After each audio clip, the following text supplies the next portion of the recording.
에베소서 4장 12절부터 16절까지 말씀. 이는 성도를 온전하게 하여 봉사의 일을 하게 하며 그리스도의 몸을 세우려 하심이라. 우리가 다 하나님의 아들을 믿는 것과 아는 일에 하나가 되어 온전한 사람을 이루어 그리스도의 장성한 분량이 충만한 데까지 이르리니, 이는 우리가 이제부터 어린아이가 되지 아니하여 사람의 속임수와 간사한 유혹에 빠져 온갖 교훈의 풍조에 밀려 요동하지 않게 하려 함이라. 오직 사랑 안에서 참된 것을 하여 범사에 그에게까지 자랄지라. 그는 머리니 곧 그리스도라. 그에게서 온몸이 각 마디를 통하여 도움을 받음으로 연결되고 결합되어 각 지체의 분량대로 역사하여 그 몸을 자라게 하며 사랑 안에서 스스로 세우느니라. 아멘. 그리스도가 우리의 머리가 되시고 우리가 그리스도의 몸인 것은 우리가 알겠죠. 그러면은 그것을 그리스도가 우리의 머리가 되셨다, 또 우리가 그리스도의 몸이다, 어디서 우리가 알 수 있을까요? 가정에서 알 수 있죠. 가정에서 알 수 있어요. 그리고 교회에서 알 수 있습니다. 그러니까 우리는 교회 얘기만 하는 게 아니고 가정 얘기하는 거고요, 또 가정 얘기만 하는 게 아니라 교회 얘기를 하는 것입니다. 성경은 그래서 에베소 5장에 보면, 에베소 지금 4장을 읽었는데요, 에베소 5장에 보면 그리스도와 교회에 대해서 말한다라고 얘기하고 남편과 아내에 대한 이야기다, 이렇게 이야기를 했습니다. 그렇죠? 그러니까 그리스도와 교회에 대한 이야기, 남편과 아내에 대한 이야기. 그러니까 한마디로 말하면 가정에 대한 이야기고요, 그리고 교회에 대한 이야기입니다. 이게 같다는 거예요. 이게 같다. 자, 그런 거를 볼 때 가정에서 여러분 우리가 잘 생각해 보면 말이에요, 가정에서 그냥 우리가 결혼했으니까 그냥 사는 거예요? 저는 그렇게 보지 않습니다. 교회에 왔으니까 우리가 그냥 교회 생활하는 거예요? 그게 아니라는 거죠. 반드시 가정생활도 마찬가지고 교회 생활도 마찬가지고 반드시 성장해야 합니다. 그러니까 그대로 있으면 절대 안 되는 거예요. 그러니까 여러분 여러분이 결혼 생활 시작할 때부터 지금까지 한 번도 자라나지 못했다면, 그러면 결혼 생활을 유지할 수가 없는 거예요. 그냥 버티고 있었다 정도로 결혼 생활을 유지했다면 뭔가 잘못된 것입니다. 교회 생활을 여러분이 뭐 10년, 20년, 30년 교회 생활 쭉 교회 생활 하다가 그 믿음에 대한 것이 주님과의 관계가 성장하지 못했다 그러면 여러분은 뭔가 잘못된 것입니다. 뭔가 기능이 정지됐거나 뭔가 이렇게 몸이 잘못됐거나 그런 거죠. 그러면 성장하지 못하잖아요. 어디가 잘못됐으니까. 그럼 반드시 뭐가 정상이라면 반드시 성장하게 돼 있거든요. 그러면 가정에서도 교회에서도 반드시 어떻게 돼야 돼요? 성장해야 되는 것입니다. 성장이 없으면 죽은 거예요. 그러니까 몸이 죽었다 그러면 성장하지 못하겠죠. 마찬가지로 그리스도와 교회의 관계가, 또 가정에서 남편과 아내의 관계가 반드시 시작과 끝에서 반드시 성장하는 관계가 되어야 된다는 거예요. 그냥 처음에 그냥 결혼했으니까 우리 그냥 어쩔 수 없이 산다, 이게 아니라 계속 성장하는 관계를 가져야 된다는 거예요. 그걸 특징으로 해야 된다는 거죠. 그러니까 저는 그리스도가 우리에게 오셔서 우리의 머리가 되신 것은 우리 몸이 자라게 하려고 하는 거예요. 그리스도의 분량에까지 우리가 자라게 하려고 주님이 우리에게 머리가 되신다는 거거든요. 그럼 그게 어디에? 교회예요. 그럼 그 교회는 뭐예요? 가정이에요. 가정에서 이루는 거라고요. 작은 단위에서는 가정에서 이루는 거고 큰 단위에서는 교회에서 이루는 것입니다.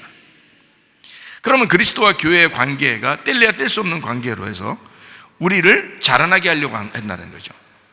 그러면 자라나게 하려고 한다는 그 의미는 성장하게 한다는 거거든요. 어떻게 하면 성장할까요? 어떻게 하면 성장해요? 요즘에 아이들, 우리 교회 아이들, 이렇게 어린애들 가만히 보니까요, 다 감기 걸렸더라고요. 애기들 아장아장하는 애들이 다 감기 걸렸더라고요. 똑같이 감기 걸렸더라고요. 요즘 그랬더니 병원에서도 그게 유행이라고 그러는 것 같은데요.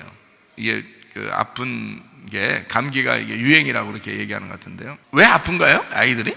아이들이 감기 걸린 게 왜 아픈 거예요? 성장하느라고 그런 거예요. 아프고 나면 애가 커요. 감기가 걸리면 아픈 것 같죠. 그 아프고 난 다음에 조금 지나면 애가 커 있어요. 마음도 커 있고 생각도 커 있고 키도 크고 그래요. 또 있으면 또 아파요. 또 아픈데 그 아픈 게 또 지나면 또 커요. 그 희한하죠. 그래서 이게 아픈 만큼 성장한다, 이런 얘기들이 있어요. 그런데 그게 참 옳은 말씀이거든요. 지나고 보면. 그러면 여러분을 성장시켜요. 자, 가정에서도 성장하지 않으면 안 되니까 남편도 성장해야 되고 아내도 성장해야 돼요. 교회에서도 다 성장해야 돼요. 그럼 이게 성장하는 걸 어떻게 하면 성장할 수 있겠어요? 어떻게 하면 여러분 성장시키나요? 네? 가만히 교회 나오면 성장하는 거예요? 아니에요. 가정에서 그냥 가만히 있으면 여러분 성장할 것 같아요? 아니에요. 어떻게 하면 성장할 것 같아요? 금방 어린아이들 내가 얘기했잖아요. 어떻게 하면 성장한다고요? 아프면 성장한다고 그랬어요. 그러면 가정에서 그냥 처음에 결혼하자마자 딱 교회 남편과 아내가 이제 신랑 신부가 딱 돼서 결혼해서 딱 집에 갔더니 그날부터 아파, 뭐 그런 거예요? 아니죠. 그렇지 않습니다. 결혼 생활 하다 보면 반드시 어떤 일이 벌어져요. 반드시라고 뭐 꼭 얘기를 안 해도 되겠죠. 안 싸우는 사람들도 있으니까. 반드시는 아니지만 그래도 대부분 충돌이 일어나죠. 싸움도 일어나고 충돌도 일어나고 그럽니다.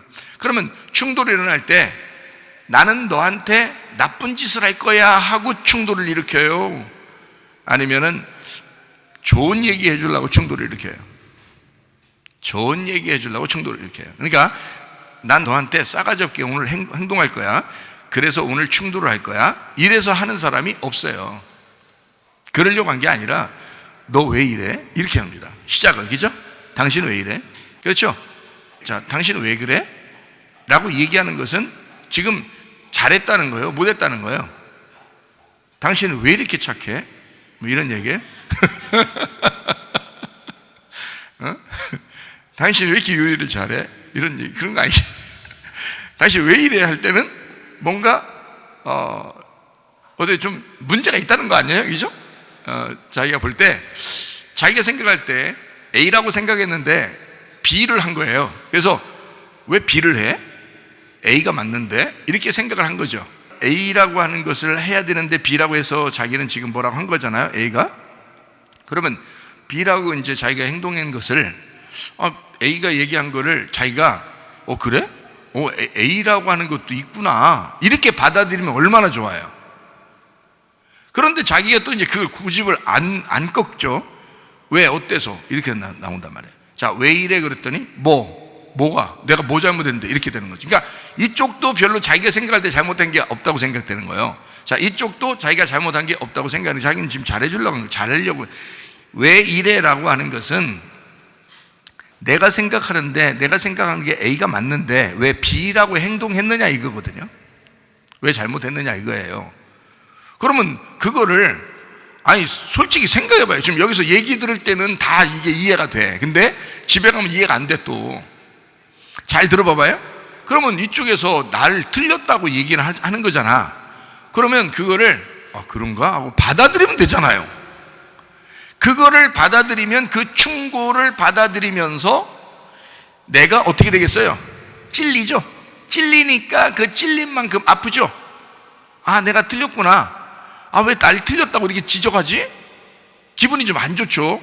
그런데 그걸 통해서 이렇게 생각하는 사람도 있구나, 그걸 받아들이면 어떻게 돼요? 이 사람이 성장하게 되겠죠. 근데 성장하지 못하게 이쪽에서 얘기했는데 그걸 갖다 탁 밀어냈어요. 밀어내고 내 생각은 이런데 뭐 잘못했어? 이러면 이제 이만큼 저 사람의 의견으로 내가 성장하는 기회를 잃어버리는 것입니다. 그렇죠? 안 들어 쳐먹어요. 안 들어 쳐먹어. 뭔 얘기를 하면 들으면 얼마나 좋아요. 그렇죠? 그렇구나 이러면서, 그래. 자식이 얘기해도 말해요, 들으면 돼. 그냥 요즘 애들은 다 그런가 보다 이러면서 들어보는데 니네 의견은 또 그런가 보다 그러잖아. 그러면 그걸 부모가 들으면서 성장을 할 수 있거든요. 그러면 부모가 얘기하면요, 또 들어야지. 들으면 될 거 아니에요. 부모님 세대에서는 이렇게 얘기하는 거구나. 부모는 또 이걸 원하는 거였구나. 내가 내 생각이 좀 짧았을 수도 있겠다 하고서 받아들이면 둘 다 성장하는 거 아니에요. 그죠? 근데 이걸 받아들이기 싫은 거죠. 여러분, 신세대하고 구세대하고 어떻게 구분하는지 알아요? 신세대가 뭐예요? 신세대가. 구세대가 뭐고? 예? 이게 신식을 신세대라고 그러죠? 구식을 구세대라고 그래요. 폐세대는요? 폐경기 온 것처럼 끝난 세대예요, 그거는. 예? 그러니까, 자, 신세대, 구세대. 자, 누가 신세대예요? 누가 신세대고 누가 구세대예요? 여러분, 지금 여기 뭐, 나이가 결혼하고 이제 머리가 희끗희끗하고 이런 사람들은 다 무슨 세대예요? 본인이 스스로 구세대랴. 본인이. 제가 지금 구세대라 했어요? 지금 누가 구세대인지 얘기는 안 했잖아. 안 했는데 자기가 구세대요 이런다고요. 왜? 자기는 구세대 같은 거야. 자, 머리가 희끗희끗하고 지금 이런 사람들이 제가 볼 때는 신세대예요, 이분들이. 그러면 지금 젊은 애들, 사춘기나 이런 애들 있잖아요. 뭣도 모르고 그냥 막 생활하는 애들, 이런 애들은 뭐예요? 걔들은 구세대야. 걔들은 그 고리타분한 거예요. 이게 고집이 있다. 그래서 고리타분한 거거든요. 고리타분한 그 신세대 애들이라고 자기가 스스로 착각하는 거, 그게 구세대예요. 지금 자기가 나이가 먹고 나는 구세대일지 몰라, 나는 구세대인가 봐, 이게 신세대예요. 자기를 벌써 알아보잖아. 자기를 알아보는 게 이게 신세대라니까. 자기를 몰라보면 그게 구세대예요. 그렇죠? 잘 생각해 보시라고, 그죠? 그러면 신세대와 구세대를 어떻게 구분하냐? 자, 잘 들어요. 반대 얘기니까 잘 들어요. 반대 얘기인데, 근데 그게 이제 어떻게 된 얘기인지를 한번 잘 들어보라고요. 자, 구세대는 경험을 못 해본 거예요. 이 세상을 아직 살아보질 못했어요. 그러니까 앞으로 살아가야 될 것이 어떻게 전개될지를 모르고 지금 생활하는 거예요. 그러니까 이게 고리타분하게 막혀 있어요. 그래서 어떻게 해야 될지를 모르는 거예요. 경험이 없으니까 무슨 문제가 생기거나 자기에게 어려움이 딱 닥치면 당황하는 거예요. 이게 어떻게 할지 모르니까, 경험이 없으니까. 그런 걸 뭐라 그러냐면 꽉 막힌 구세대라 그러는 거예요. 그러면 신세대는 뭐냐? 뭘 어떻게 되겠지, 이럽니다. 이 어떻게 되겠지가 왜 그러냐? 경험을 해보니까, 이제까지 살아보니까 어떻게 되고 이렇게 되는 거. 그냥 그 이제 어떻게 헤쳐나갈 길을 안다는 거예요. 어떻게 하면 마음 편안하고 어떻게 하면 살아갈 방법을 알았다는 얘기야. 그거 뭐라 그래? 신세대야. 새로운 세대라 이 말이야. 이게 점점 경험을 할수록 자기가 깨진 거예요. 그래서 어떻게 생활하는지가 열린 거야. 이게 다시 말하면 성장한 거라 이 말입니다. 성장했다. 근데 어떤 사람은 성장하지 못해요. 그냥 그대로 있어. 성장하지 못해서 결혼 생활도 내내 그냥 그렇게 생활하는 거예요. 또 내내 치킨 얘기를 했네. 그러니까 결혼 시작할 때부터 계속 치킨만 먹어, 둘이. 계속 그렇게 살아. 근데 어떤 사람은 막 성장을 해요. 피자도 먹고 햄버거도 먹고 밥도 먹고 막 된장국도 먹고 콩나물도 같이 먹고 이러면서 막 천사와 같이 먹는다고 생각을 해요. 자, 어떤 사람이 자기를 사랑하는 거예요? 여러분, 아내와 남편 둘이 결혼할 때 너무너무 사랑했기 때문에 결혼한 거예요. 그렇죠? 그리스도와 우리가 너무 사랑하기 때문에 결혼한 거예요. 그러면 진짜 사랑한다면 여러분, 어떤 마음을 가져야 진짜 사랑하는 거예요? 사람들이 잘 모르더라고. 어떻게 사랑하는 건지, 어떤 마음 가지고 사랑하는 건지 잘 모르더라고. 어떤 마음을 가지고 사랑하는 거냐면요, 이 속에서 질투심이 많아야 사랑하는 거예요. 질투심이 많아야 그게 사랑하는 거예요. 질투를 할 수 있을 만큼 이 속에서 복받쳐 올라와야 그게 사랑이거든요. 그게, 난 성경을 보니까 성경에서 하나님이 그런 사랑을 가졌더라고요. 그래서 하나님은 질투하시는 하나님이다, 이렇게 말하신 거예요. 자기는 사랑을 안 뺏기겠다는 거예요. 자기는 그 사랑을 안 뺏기겠다는 거야. 그게 질투의 사랑이에요. 하나님의 질투의 사랑. 그 질투를 다른 말로 말하면 열심이라고 합니다. 하나님은 열심이 있는 사랑이다. 열심히 사랑하는 거예요. 가정에서도 교회에서도 주님과 나와의 관계, 가정에서는 남편과 아내의 관계, 이것이 질투의 사랑을 가지고 있다. 그러면 서로가 어떻게 하겠어요? 받아들이겠죠. 무슨 얘기를 해도 받아들이는 거예요. 질투의 사랑을 가지고 있습니다. 너무너무 사랑하니까. 그래서 그 사람이 자, 나를 성장시켜, 나도 저 사람을 성장시키는 거예요. 그래서 부부가 가장 성장시키는 거울이라는 거예요. 가장 질투나게 만드는 것도 남편과 아내고요. 그렇죠? 그리스도가 나를 얼마나 질투하셔. 그럼 반대로 여러분은 왜 이렇게 질투를 안 해? 그리스도를 안 사랑한다는 얘기예요. 그리스도의 사랑을 내가 뺏겼다 그러면 그건 안 사랑하는 거야. 그리스도의 사랑을 내가 독점해 올 수 있어야죠. 그러면 내가 사랑하는 거란 말이야. 근데 그리스도는 나를 그렇게 사랑하는데 나는 그리스도를 그렇게 사랑하지 못하는 사람들이 꽤 있다는 거죠. 무슨 말인지 알겠어요? 자, 남편과 아내가 똑같아요. 남편과 아내가 남편을 그렇게 사랑하고 남편이 아내를 그렇게 사랑한다. 그게 진짜 사랑이다. 그러면 저 사람을 통해서 나를 보는 거울이 돼야 되고, 저 사람을 통해서 나를 보는 거울이 돼야 되면 그 거울이 나에게 뭐를 알려줘요? 거울 왜 봐요? 오, 잘생겼는데 오늘 이뻐. 오늘 이뻐. 자, 그렇게만 보나요? 거울을? 혹시 내가 세수 안 한 것처럼 보이나? 뭐가 묻었나? 거울을 그렇게 보는 거거든요. 가정에서, 교회에서 여러분에게 충고하는 것이 진짜 사랑이라는 얘기야. 충고하는 것이. 여러분, 남편과 아내가 진짜 사랑하기 때문에 충고합니다. 교회에서 목사가 여러분을 충고하는 것도 사랑하기 때문입니다. 주님께서 우리를 충고하시는 것도 사랑하기 때문일 것입니다. 질투하기 때문에 그 사랑을 표현하는 거예요. 주님께서 자, 너희가 왜 나만 사랑하지 못하느냐라는 얘기예요.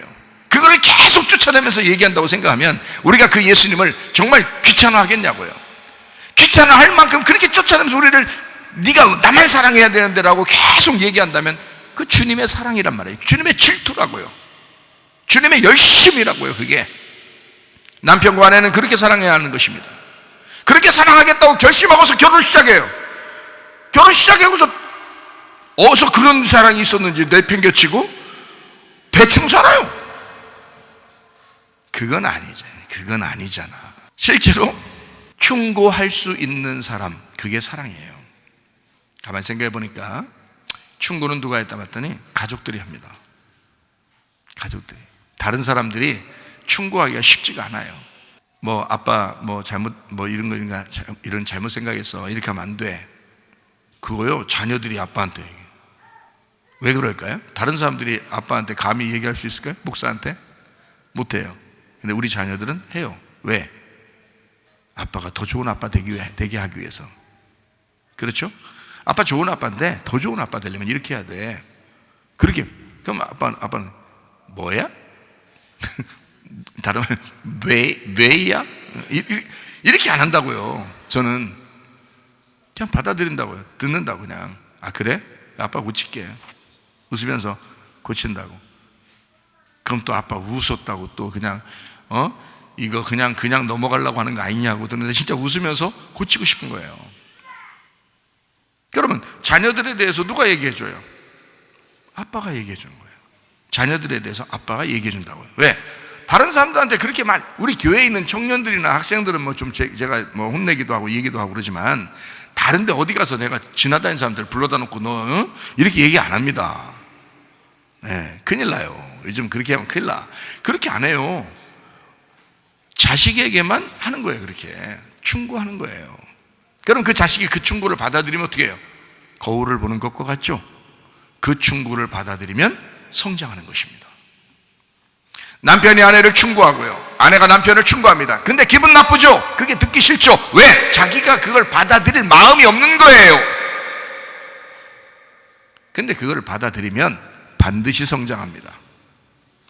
충고를 받을수록, 그게 찔릴수록 성장하는 것입니다. 그러니까 자꾸 충고를 받으시라는 거야. 충고를 받으시라는 거야. 말씀으로도 충고를 받으시라는 거예요. 가정에서도 충고를 받으시라는 거예요. 그게 왜 못 받아들일 일이냐 이거야. 받아들이라 이거야. 왜 짜증나고 왜 그게 승질날 일이냐 이거야. 받아들이면 되는 거 아니냐. 뭐가 그렇게 어렵냐 그게. 그의 힘들지만 그런 과정을 통해서 성장해야 한다면, 어린아이가 감기가 걸려서 그 다음에 또 성장해야 한다면 그 감기는 걸려줘야 된다는 얘기입니다. 마찬가지로 남편과 아내가 그리스도와 우리가 충고하기 시작하면 그 충고를 받아들여야 된다면, 그래야 성장해야 된다면 받아들이라 이 말이에요. 그러면 아프지만 성장한다. 결혼 생활이 성장하지 못하기 때문에 맨날 치킨만 먹고 앉아있다. 내내 똑같다. 네? 그렇게 앉아있다. 성장해야 된다. 교회 생활도 마찬가지예요. 10년, 20년 막 교회 생활 엄청나게 뛰어야 막 권사님, 그냥 장로님 막 다 대도 있잖아요. 참, 보면 형편없는 사람들 많아요. 자기 고집대로, 자기 성질대로 사는 사람이 한두 명이 아니에요. 그건 그냥 교회를 오래 다녔는데 아무도 그 사람을 사랑하지 않은 거야. 교회를 오래 다녔는데 아무도 그 사람을 사랑하지 않았어요. 그래서 성장을 못한 거예요. 그냥 어린아이로서 그냥 교회 생활하고 그게 끝까지 지금까지 온 거예요. 몇십 년을 성장하지 못한 거예요.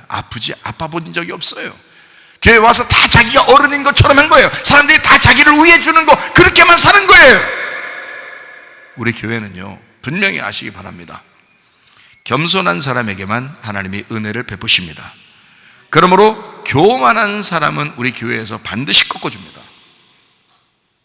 나이에 불문하고 교만한 사람은 반드시 꺾어줍니다. 제가 살아있는 한. 물론 내가 먼저 주님을 만나러 갈지라도 여러분은 그렇게 충고를 받으셔야 되고, 여러분은 그렇게 교만하지 말고 계속 꺾어서 겸손한 사람이 되면 은혜를 받는다. 베드로전서 5장 5절에 말씀하고 있는 내용이죠. 그러니까 반드시 충고를 받아라. 그리고 성장하는 삶을 살아봐라. 그러면 여러분에게 큰 유익이 될 것이다. 자, 결혼이라고 하는 걸 제가 가만히 생각해 보니까 말이에요, 넘어가는 생활이더라고요. 이게 넘어간다. 교회 생활도 보니까 이게 넘어가는 생활이더라는 거예요. 제가 이렇게 보니까. 그러니까 이런 거를 경험상 다 이렇게 경험하고 아는 사람은요, 이런 걸 신세대라 그러는 거야. 지금 새로운 세대다 그 말이야. 근데 이런 경험들이 없고 이걸 잘 모르면 그건 구세대예요. 아직 모르는 거니까. 아직 모르니까 옛날에 치우쳐 있는 거야. 어린아이에 치우쳐 있는 거야. 그걸 구세대라 그러는 거야. 뭣도 모르니까. 그러면 이런 걸 경험을 잘 생각해 봐요. 성경을 보면 애굽에 있었던 이스라엘 백성들이 어디로 나오죠? 광야로 나옵니다. 광야로 나오고 광야에 있었던 이스라엘 백성들이 어디로 가요? 예, 가나안 땅으로 들어갑니다. 그러면 애굽에서 있을 때에 그냥 애굽에 있는 사람들을 그대로 가나안 땅에다 집어넣는 거예요? 아니면 여기서 계속 이렇게 올라가게 만들어서 성장을 시켜서 가나안 땅에 데려간 거예요? 계속 성장을 시킨 거예요. 이게 우리의 인생 여정이라는 거죠. 인생 여정. 그러면 이 인생 여정에서 우리는 이 인생 여정이 우리에게 사실 전부가 되는 것은 언제냐면, 결혼은 20대에 하지만 나머지 죽을 때까지의 평생 한 6, 70년, 80년을 결혼 생활로 합니다. 그렇죠? 그러니까 처음 철 없을 때에 그냥 처녀 총각 때의 생활은 한 20몇 년밖에 안 돼요. 그리고 나머지는 엄청난 6, 70년, 80년을 세상에 이게 이제 진짜 생활인 거예요. 그러니까 여자 잘 만나야 되고 남자 잘 만나야 돼. 그렇죠? 평생을 자기 생활해야 되니까. 이거 20년 동안 이제까지 사는 거하고는 아무것도 안 해요. 그러니까 이 생활을, 이 모든 여정을 있잖아요, 그냥 우리가 태어났기 때문에 그냥 올라가는 게 아니에요. 계속 그 과정을 밟아 올라가는 거예요. 그 과정을 계속 밟아 올라가는, 그래서 성장해야 되는 거예요. 계속 성장해 올라가는 거예요. 오늘도 이걸 깨달았구나. 오늘도 이걸 깨달았네. 이걸 내가 잘 몰랐는데 오늘 또 이걸 알았네 하면서 점점점 올라가는 거예요. 계속 배워가는 거예요. 그래서 결혼 생활도 계속 배워가는 거예요. 교회 생활도 계속 배워가는 거예요. 그리스도의 장성한 분량이 충만할 때까지 계속 성장해 가는 거예요. 계속 자라나야 되는 거거든요. 그럼 그리스도의 장성한 분량이 언제예요? 그리스도의 장성한 분량, 가장 이 땅에서 가장 나이가 최고 그리스도의 장성한 분량이 딱 됐을 때 예수님 어떻게 했나요? 죽으셨잖아요. 그러니까 언제까지 올라가야 된다는 거야? 그리스도가 죽을 때까지 가는 것이 그게 성장이라는 거예요. 그리스도가 죽을 때가 가장 장성한 분량이에요. 그때까지 우리가 올라가는 걸 성장이라고 그런다고요. 그러면 결혼 생활도 그때까지 가야 되는 거고요, 교회 생활도 그때까지 가야 되는 거예요. 이거를 성장이라고 그러는 거라고요. 그러니까 애굽에서 가나안 땅에 들어갔다고 만족하는 게 아니고 거기에서도 계속 성장을 해야 된다는 거죠. 죽을 때까지 계속 성장. 그러니까 교회 생활, 가정 생활이 그런 성장이 필요하다. 자, 생각을 해보세요. 애굽에서 어린 양의 그 유월절 알죠? 유월절. 그 유월절이 무슨 뜻이죠? 넘어갔다는 뜻이에요. 그러면 유월절 어린 양을 잡아서 그냥 넘어간 게 아니라 어린 양을 죽여가지고 그 피를 발라 구원받아야 넘어가는 거예요. 여러분이 구원받았다는 말을 다른 말로 말하면 넘어갔다는 말이거든요. 죄의 문이 넘어갔다. 그러니까 죽음이 넘어갔다는 얘기예요. 사망이 넘어갔다. 요거를 유월이라 그래요. 그렇죠? 그러면 그 유월이 그냥 생겼어요? 누군가가 죽어서 생겼어요? 누군가가 죽어서 유월이 된 거예요. 7월, 8월, 9월 이런 유월은 아니에요. 넘어갔다는 유월이에요. 그러니까 누군가가 나를 위해 죽어서 이게 넘어간 것입니다. 그러면 자, 더 성장하지 못하는 어린아이로 가는 넘어간 감입니까? 아니면 성장하는 것으로 넘어가는 거예요? 성장하는 것으로 넘어간 거예요. 무슨 말인지 아시겠죠? 예, 어린 양의 죽음을 통해서, 어린 양을 통해서 넘어갔어요. 넘어갔더니 바로 그냥 일사천리로 가나안 땅까지 다 고속도로가 돼 있나요? 아니면 홍해바다 앞에 딱 버티고 있나요? 홍해바다가 또 딱 버티고 있는 거예요. 이거 죽겠는 거예요. 뒤에 또 애굽 이집트 군대가 또 쫓아오죠. 바로 군대가 쫓아오고 앞에는 홍해바다고, 이거 어떻게 해요? 진퇴양난이라는 말이 그런 데예요. 앞으로 갈 수도 없고 뒤로 갈 수도 없고, 이건 그냥 죽는 거야. 이럴 때 누구를 의지하는 거예요? 하나님을 의지하는 거예요. 하나님 살려주세요. 자기가 할 수 있으면 자기가 하면 되죠. 근데 자기가 할 수 없을 때는 하나님 살려달라고 해야 되는 거예요.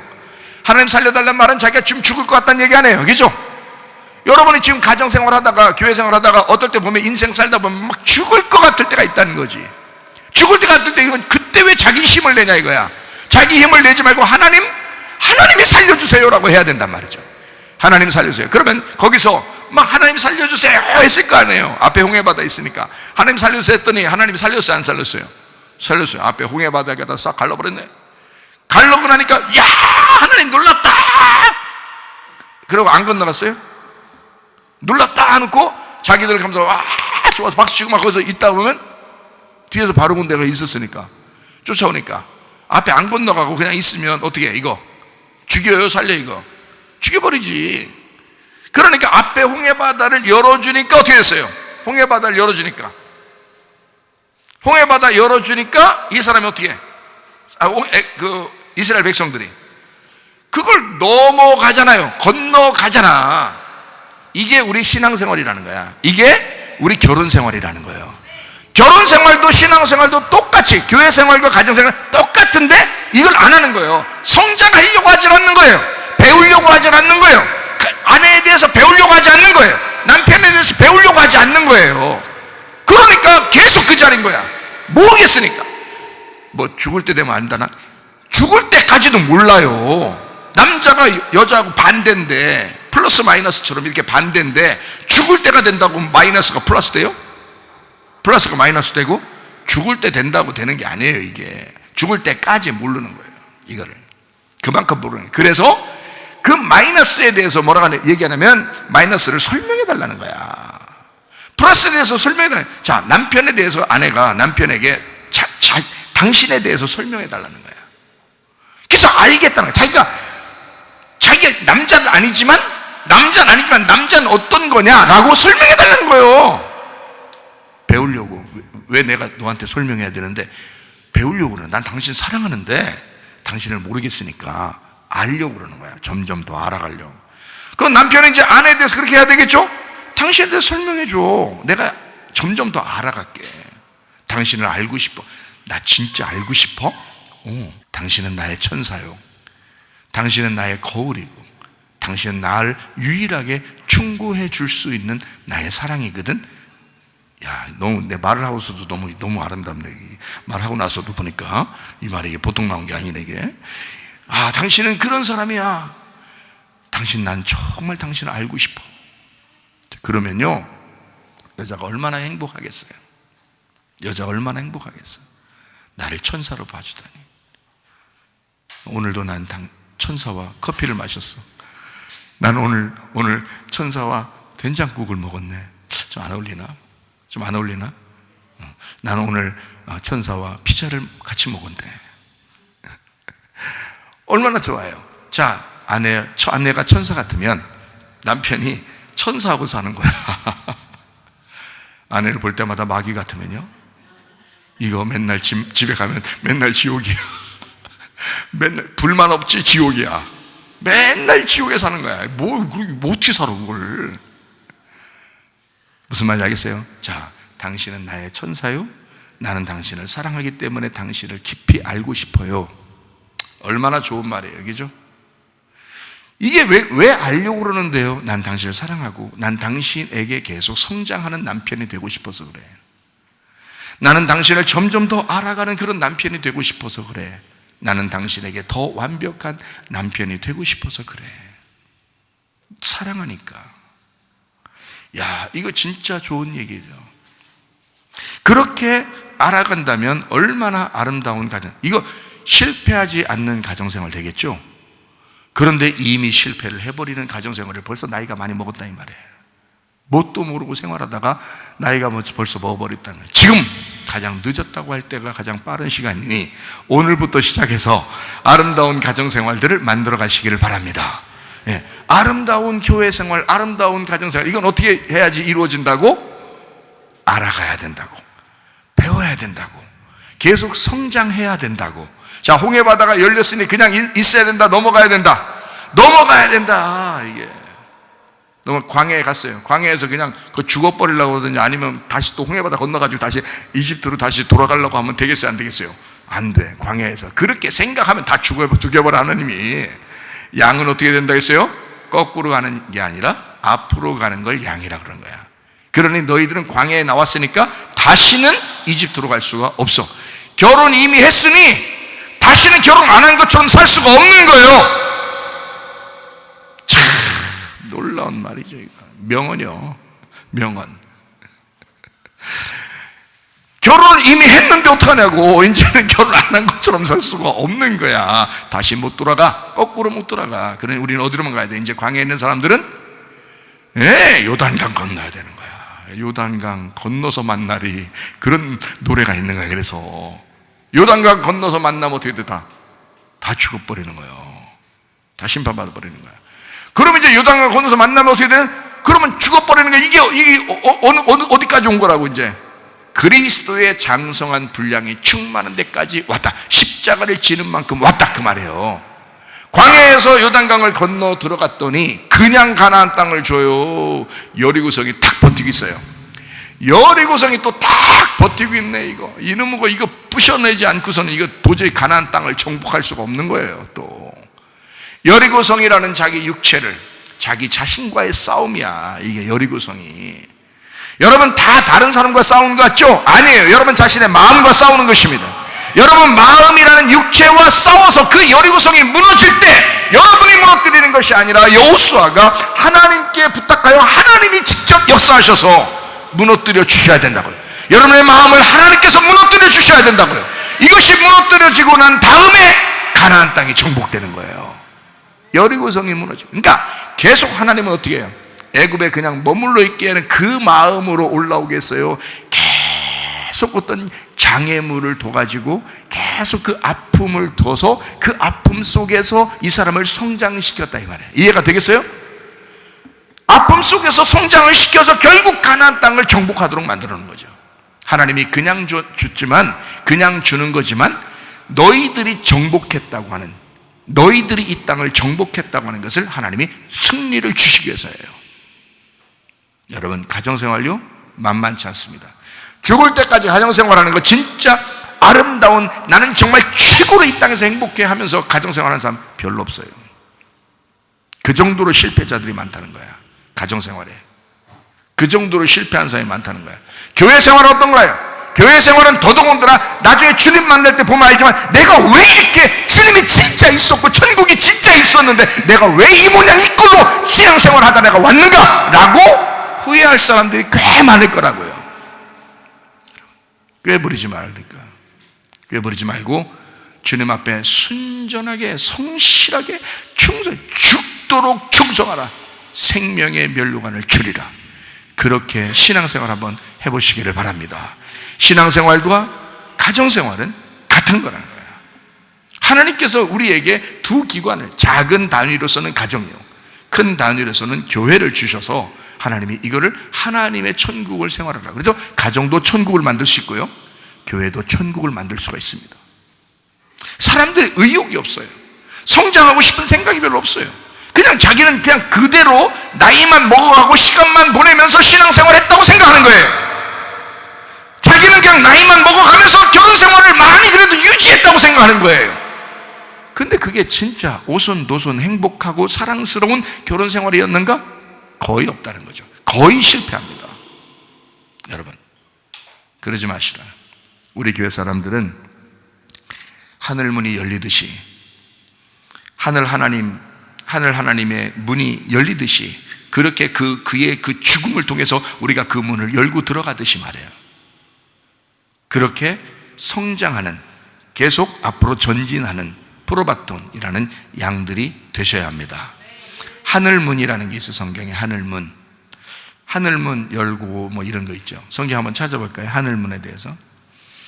창세기 7장 11절. 노아가 600세 되던 해 둘째 달 곧 그달 11의 날이라. 그날에 큰 기쁨의 샘들이 터지며 하늘의 창문들이 열려. 자, 하늘의 창문들이 열렸으면 뭐 내려와요? 비가 내려와요. 하늘의 창문이 열리니까 비가 내려와. 자, 비가 내리는 게, 성경에서 비 내리는 게 잘못되는 게 있어요? 없어요. 비 내리는 건 아주 축복을 얘기하는 겁니다. 축복을. 하늘의 비가 노아 시대 때 하늘의 창문이 열려서 축복이 내려왔는데 그 축복을 맞고 다 죽어버린 거예요. 그 심판이라고 해요. 이게 축복으로 받을 수 있는 마음이 돼야 되는데, 축복으로 이 비를 축복으로 받을 수 있는 마음의 상태가 돼야 되는데, 마음의 상태가 축복을 받을 수 있는 마음이 없었던 거예요. 그걸 축복으로 받지 않고 심판으로 다 받아버린 거야. 그래서 다 심판받은 거예요. 노아 시대 때 노아 식구들 빼놓고 하늘에 비가 내렸는데 노아 식구들만 그 비가 축복이었던 거예요. 부활의 영광이죠. 죽음을 통한 부활의 영광, 이게 노아 식구들만 가지고 있었던 거예요. 나머지는 하늘의 창문이 열렸는데 다 죽었어요. 다 심판받았습니다.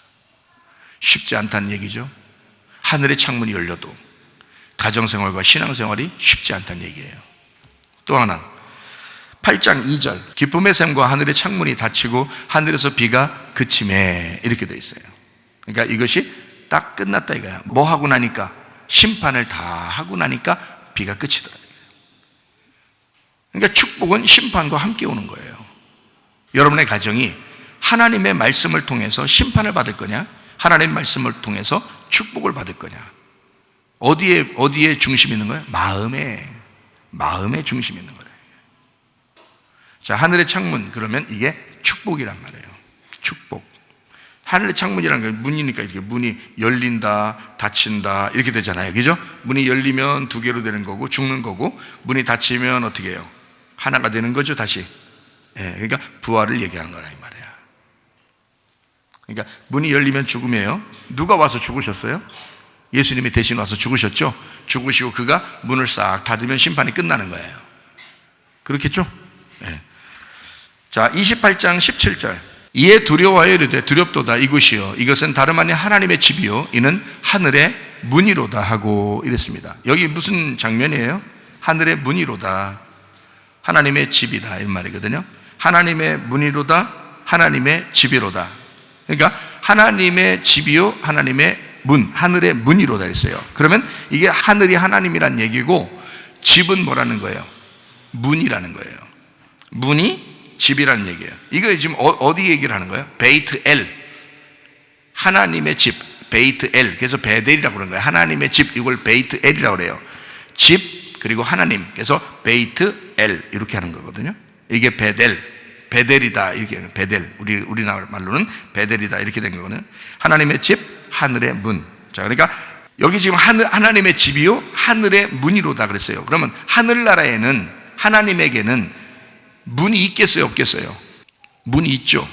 문이 있죠. 요한계시록 21장에 나와 있는 말입니다. 요한계시록 21장 12절 말씀. 크고 높은 성곽이 있고 12문이 있는데 문에 12천사가 있고 그 문들 위에 이름을 썼으니 이스라엘 자손 12지파의 이름들이라. 자, 문이 몇 개라고 했어요? 하늘나라 문은 12개라 그랬어요.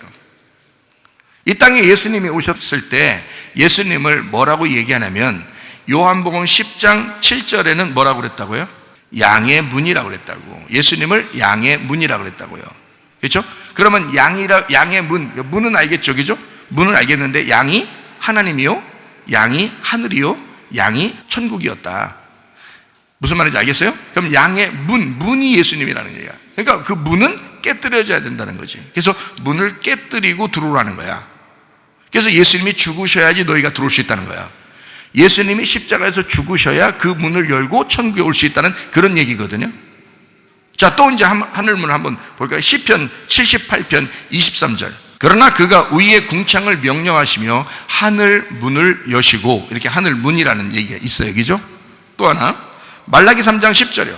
만군의 여호와가 이르노라 너희의 온전한 11조를 창고에 들여. 그 온전한 11조는 예수님입니다. 창고에 들여라고 하는 것은 그 창고에 들어갔다는 얘기예요. 하늘의 창고에, 하나님의 그 창고에 들어갔다.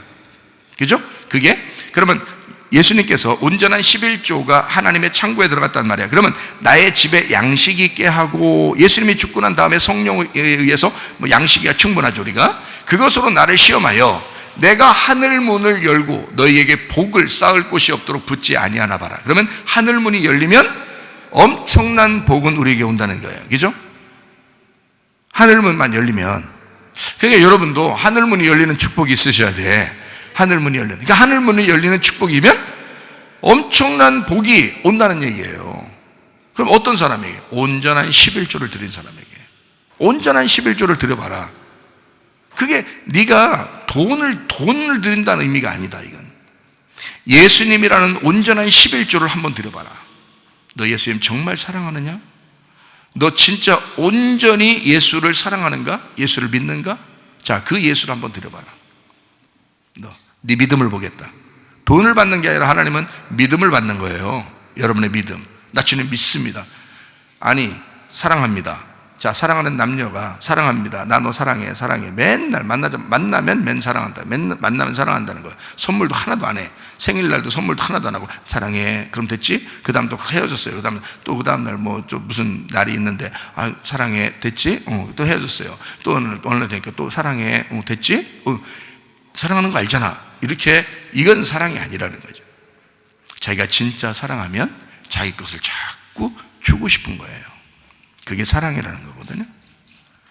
주님이 우리를 그렇게 사랑하셨어요. 우리도 주님을 사랑한다는 거야. 그러면 그 주님을 사랑하는 표현을 해보라는 거야. 네가 진짜 사랑하는지를 네 자신이 보라는 거야. 네가 진짜 예수를 사랑해서 네가 교회 왔는지, 네가 진짜 예수 사랑하면서 기도했는지, 네가 진짜 예수 사랑하면서 봉사하고 헌신하고 헌금했는지 보라는 거야. 네 스스로가 넌 정말 주님을 사랑하는지 한번 보라는 거예요. 온전한 11조를 주님 앞에 온전히 드려서 네가 정말 주님을 사랑하는 그 마음을, 하나님의 그 믿음을 볼 것이다. 너에게 복을 쌓을 곳이 없도록 붙지 아니하나 봐라. 하나님이요, 죽으신 하나님 아닙니다. 살아계신 하나님이십니다. 하나님 뭐가 아쉬워서 우리한테 여러분 거를 뭘 받으려고 하겠어요? 그런 거 아닙니다. 하나님은 여러분에게 더 많은 것을 주고 싶어 하셔요. 그게 하나님이십니다. 자, 요한계시록 4장 1절.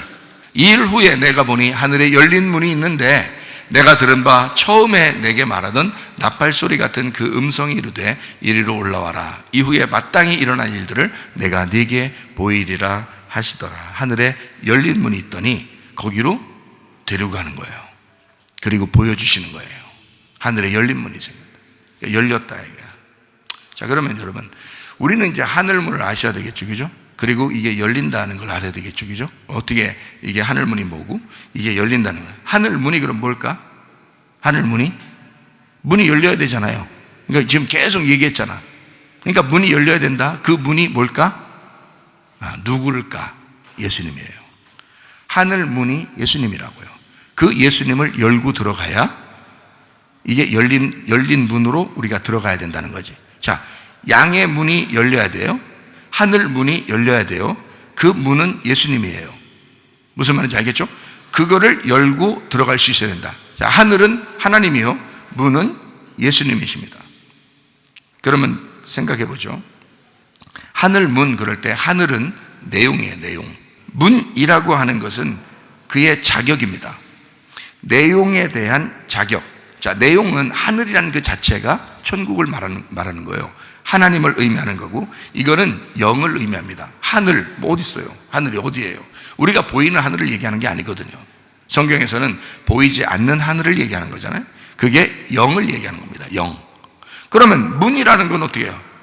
문이라는 건 보이는 거예요. 보여야 되는 거예요. 그래야 이걸 깨뜨리죠. 이걸 열고 들어가죠. 그래서 하늘은 영적인 것이고 문은 육체적인 것이다. 그래서 내용에 대한 그 자격을 뭘로 이거를 증명해내느냐? 죽음을 통해서 문을 여는 것으로 증명해낸다. 이게 육체적인 죽음을 의미하는 것이다. 이게 하나님의 아들을 얘기하는 것입니다. 하늘이라는 것은 하나님을 의미한다면 문이라고 하는 것은 하나님의 아들을 의미하는 것이다. 하나님의 아들 11조를 의미하는 거죠. 예수님만 우리의 하늘 문이 되시고, 예수님만 우리의 양의 문이 되시고, 예수님만 우리의 진짜 문이 되십니다. 그러니까 누구만 진짜 죽어야 우리가 그 문을 들어갈 수 있어요. 예수님만 죽어야.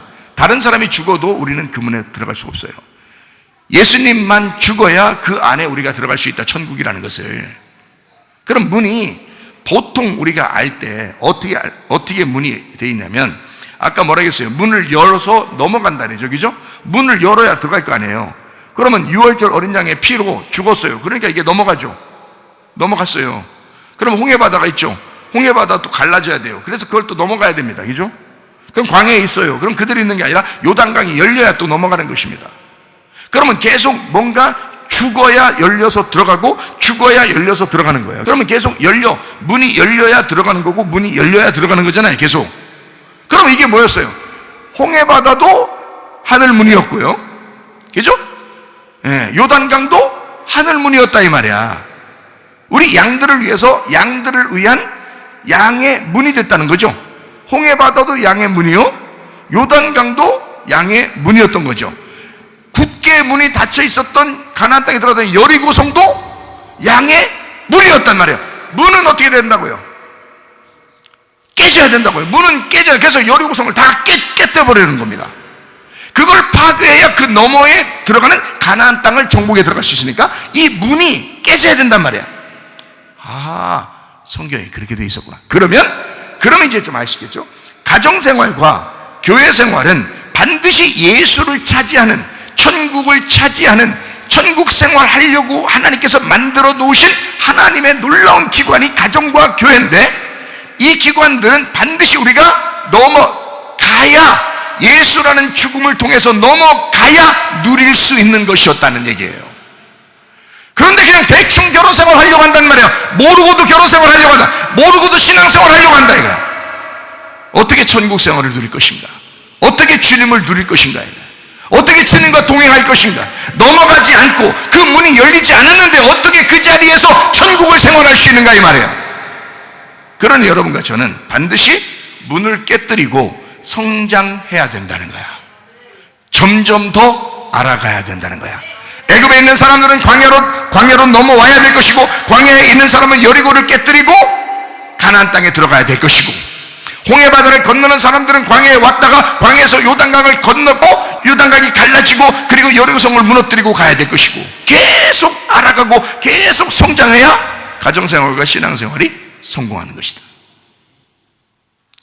우리는 그냥 대충 결혼생활 하려고 해요. 그러면서도 결혼생활이 잘 될 줄 알아요. 아닙니다. 아내를 몰랐는데 어떻게 결혼생활이 된 거예요? 남편을 제대로 몰랐는데 어떻게 결혼생활이 된 거예요? 말이 안 되는 것이죠. 내가 그리스도를 제대로 몰랐는데 어떻게 신앙생활이 된 거예요? 말이 안 되는 거죠. 그리스도가 나를 제대로 알아야, 그래야 그리스도의 생활이 행복한 거죠. 내가 그리스도를 알면 알수록 행복하겠죠. 가정에서 남편과 아내가 서로 알아가면 알아갈수록, 성장하면 성장할수록 그 가정은 튼튼해집니다. 그리스도의 기둥 아래 잘 세워진 가정들이 될 것입니다. 나는 여러분이 가정도 또 교회도 이런 신앙생활이 온전하게 준비된 믿음의 사람들이 되기를 소망하는 거죠. 목사로서 양심상 진짜 이렇게 돼야 된다. 이 마지막 때가 되면 누가 우리의 믿음을 지켜줄 것이냐, 누가 우리를 위로해주고 누가 우리를 세워줄 것이냐. 가정입니다. 교회입니다. 서로 믿음 생활을 세워줘야 살아남는 거예요. 주님 나라에 갈 때까지 믿음이 막 흔들리는 사람도 얼마나 많았겠어요. 중간중간 자기가 중지하고 중간중간 넘어지고 이런 사람이 얼마나 많겠어요. 그러나 프로바톤처럼 양처럼 계속 앞으로 전진을, 힘들지만 계속 머물러 있지 않고 계속 애굽에서 광야로, 광야에서 가나안 땅으로 계속 전진해 나가는 그런 사람, 이런 믿음 생활들이 성공해야 가정도 교회도 승리할 수가 있다. 믿음 생활을 유지할 수가 있다. 자, 무슨 말인지 아시겠죠? 신앙생활이라고 하는 건 그냥 갑자기 주어지는 게 아니에요. 갑자기 가정생활이 그냥 다 잘 되는 거 아닙니다. 만들어가는 거예요. 하나님도 우리를 만들어 가십니다. 그냥 창조했으니까 끝 이렇게 안 해요. 애기 낳았으면 애기 낳고 나서 너 내가 낳았으니까 이제 됐지? 그러면서 길거리에서 던져놓는 부모가 어디 있어요? 애기를 낳으면 그 아이를 책임지려고 하잖아요. 하나님도 우리를 이 땅에 우리가 태어났으면 또 신앙생활을 시작했으면 하나님은 우리를 책임지시고 계속 성장해 나가게 할 것이다. 그러려니까 아픔도 준다. 충고도 한다. 사랑하니까 가정에서 충고도 하는 거다. 그거를 왜 화가 나냐, 왜 짜증나냐, 이거야. 받아들이라. 남편이 얘기하면 그냥 받아들여라. 아내가 얘기하면 받아들여라. 그게 뭐가 그렇게 어렵냐? 어렵죠. 실제는 어렵습니다. 자기가 살다 보니 정말 어렵다. 그렇지만 우리가 말씀을 들을 때는 할 수 있을 것 같으죠. 이 마음이 변치 않고 그냥 갔으면 좋겠죠. 예배 끝나면 또 잊어버리기 때문에 이게 힘들어지는 거예요. 예배 때 이 말씀을 들을 때는 할 수 있을 것 같은 거예요. 근데 예배 끝나고 난 다음에 이걸 굳게 붙들지 못하니까, 말씀을 굳게 붙들어야 해요. 너희의 믿음이 흔들리지 않도록 굳게 붙들어야 되는데 이게 흔들려 버려요. 자꾸 흔들려. 그러니 가정도 흔들흔들, 신앙생활도 흔들흔들. 그런데 계속 얘기해 줘야 되고 계속 얘기해 줘야 돼요. 자, 밥을 집에서 작년에 한번 먹으면 이제 1년 동안 안 먹고 그냥 있어도 다 커서 1년 동안 와서 앉아 계신가요? 아니죠. 밥 몇 번 먹어요? 하루에 2번 먹어야 더 건강하다는데 3번씩 먹는 사람이 있어요. 어떤 사람은 그것도 부족해 간식도 먹고 5번씩 먹는 사람도 있다. 어떤 사람들은 왜 이렇게 많이 처먹어요? 왜? 에? 먹으니까 좋더라 이 말이야. 먹으니까 좋더라 이거야. 먹으니까 자기는 먹고 그냥 싸는 것 같았는데 알고 보니까 먹고 싸고 했는데 자기는 크더라 이거야. 에? 마찬가지예요. 하나님 말씀이 다 버려지는 것 같지만 여러분 속에서 자라납니다. 하나님 말씀이 다 버려지지 않습니다. 다 버려지는 것 같지만 또 성장합니다. 여러분이 또 거기에 남는 게 있어요. 그 걸러지는 그 말씀들이 여러분을 또 성장시킵니다. 하나님은 반드시 여러분을 성장시키는 목적을 가지고 우리를 대하십니다. 왜냐하면 우리 보고 천국 생활하라는 거예요. 행복한 생활하라는 거예요. 이 원리를 먼저 깨달은 사람들은 가정생활이 행복한 거예요. 교회 생활이 뭐 어려운 게 아닌 거예요. 교회 생활이 너무 행복한 거예요. 근데 너무 행복해요. 목사님이니까 너무 행복해요. 이렇게 얘기하지. 우리는 아니에요. 이렇게 생각할지 모르지만 여러분 이걸 진짜 깨달아 보세요. 이 말씀을 진짜 그리스도와 나와의 관계를, 남편과 아내와의 관계를 진짜 깨닫게 되면요, 교회 생활이 너무 쉽고 너무 재밌고, 교회 생활이 이거 가정생활만 가서 자기들끼리만 남편 아내인 줄 알고 그리스도와 나와의 남편과 아내의 관계를 별로 잊어버리고 자꾸 자기 집에서만 남편과 아내 그것만 생각하니까 집에서 가면 너무 이건 좀 기억나려고 하는데 주님 오면은 이게 목사님만 그런 것 같아. 그러면 안 된다 이 말이에요. 가정이든 교회든 하나님이 세우신 거예요. 여러분이 세운 거 아닙니다. 하나님이 만들어 주신 가정, 하나님 만들어 주신 교회예요. 그러니 하나님이 성장시켜 주셔야 되는 거야. 하나님이 알게 해 주셔야 되는 거야. 하나님이 세워나가셔야 되는 거야. 여러분, 그러니까 자기가 내 거 하다가 다 놓쳐버리는 거예요. 사람들이 내 거 하다가. 그러지 말라는데 주님 것입니다. 주님 우리 가정을 유지해 주셔야 돼요. 주님 우리 교회를 유지해 주셔야 돼요. 그러면요 가정이 튼튼해집니다. 더 사랑하게 되죠. 더 사랑해요. 참 놀라. 제가 어떤 날 기도하니까 하나님 앞에 기도하는데 우리 집사람이 이제 아파서 하나님 앞에 하나님 제가 잘못했습니다. 용서해 주세요. 나 때문에도 아프고 그럴 건데 하나님 잘못했습니다. 하나님 앞에 기도하고 회개하고 그러는데 그러니까 신경이 많이 쓰이니까 그러잖아요. 그러니까 남편이니까 신경이 많이 쓰인단 말이에요. 그래서 하나님 앞에 막 신경이 많이 이제 쓰이니까 기도를 그렇게 했단 말이에요. 그러니까 우리 하나님이 어느 날 다 응답을 주셔요. 뭐라고 응답 주시냐면, 야, 네가 신경 쓰는 것보다 내가 더 신경 쓰지 않겠냐. 그 말은 맞죠. 그 말은 맞아요. 그러니까 자 봐라, 네가 신경을 안 쓸수록 내가 신경 써줄게. 너 한번 그렇게 할 수 있겠어? 너 나 탁 믿고 한번 할 수 있겠어? 그래요 주님이. 그렇다고 내가 신경 하나도 안 쓰고 막 밥도 안 먹여주고 그런 거 아니고요. 그런 말하는 게 아니야. 하나님과 나와의 관계도 이게, 그러니까 나는 이 가정의 문제를요 항상 하나님께 맡깁니다. 그러니까 하나님이 항상 우선인 거예요. 하나님이 하라는 대로 내가 하려고 그러는 거예요. 그러니까 하나님께서 내가 하나님께 맡기는 거예요. 그리고 하나님 뭐라고 나에게 말씀하시는지. 그러면 이건 내 아내 아니고 주님의 것입니다. 내 아내가 아니라 주님의 아내입니다. 주님의 것입니다. 그래요. 내가 책임지는 것보다야 주님이 책임지는 게 낫죠. 사실은 내가 이 땅에서 신경 하나도 안 쓴다는 게 아니라 항상 제가 잘해주죠. 항상 잘해주고 연약하니까. 성경엔 연약한 그릇이라 그랬거든요. 여자를 연약한 유리 그릇이라 그랬어요. 여러분 유리 그릇 갖다가 던지고 막 이런 거 봤어요? 밥 여기다 딱 퍼가지고 밥 받아 먹어 이렇게 던지고 유리 그릇 갖다가 막 설거지할 때도 탁탁탁 막 이렇게 부딪히면서 그렇게 하는 거 봤냐고요. 유리 그릇은요, 제가 유리 그릇 우리 집에 쓰는 거 있거든요. 조심스럽습니다. 너 떨어뜨릴까봐, 또 깨질까봐, 어디 부딪힐까봐 조심스럽습니다. 그 기스 나면은 안 되거든요. 그래서 기스 안 나게 하려고 굉장히 조심스럽게 해요.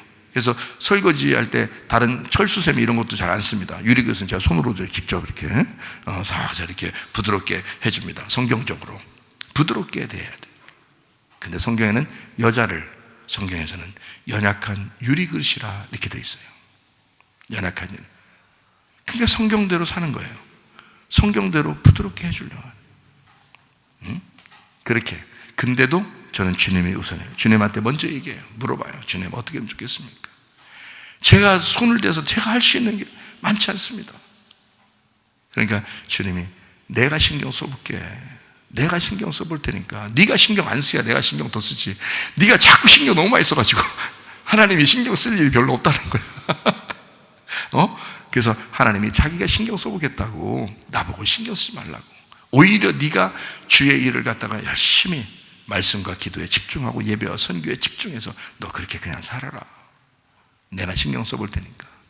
그래서 어쩐지 가만히 지나보니까 말이에요. 내가 신경 쓸수록 더 아프다 하는 것 같고, 내 신경 별로 안 쓰려고 할수록, 그렇다고 신경 안 쓰는 게 아닌데, 신경 안 쓰는 것처럼 내가 교회에 와서 하루 종일 교회 있고, 말씀 읽고, 이렇게 하면은 이상하게 또 몸이 좀 좋다고, 좀 덜 아프다고 그런 것 같아요. 참 희한하지. 어쨌든, 우리의 가정을 주님께 맡길 수 있겠는가? 여러분의 신앙생활도 주님께 맡길 수 있겠는가? 여러분 것인가? 여러분의 생명이라고 여러분 것인가? 여러분에게 주어진 시간이라고 여러분 것인가? 여러분 결혼생활이 여러분 것인가? 상대방이 천사요. 상대방이 말하는 충고가 그게 천사가 말하는 거예요. 그게 우리의 거울이 말하는 거야. 그게 하나님 말씀이야. 그게 하나님 말씀이 얘기하는 거야. 그러면 들어주는 거야. 그게 뭐가 그렇게 아쉬워요? 가정에서 그렇게 얘기해 준다면 그게 진짜 사랑이요.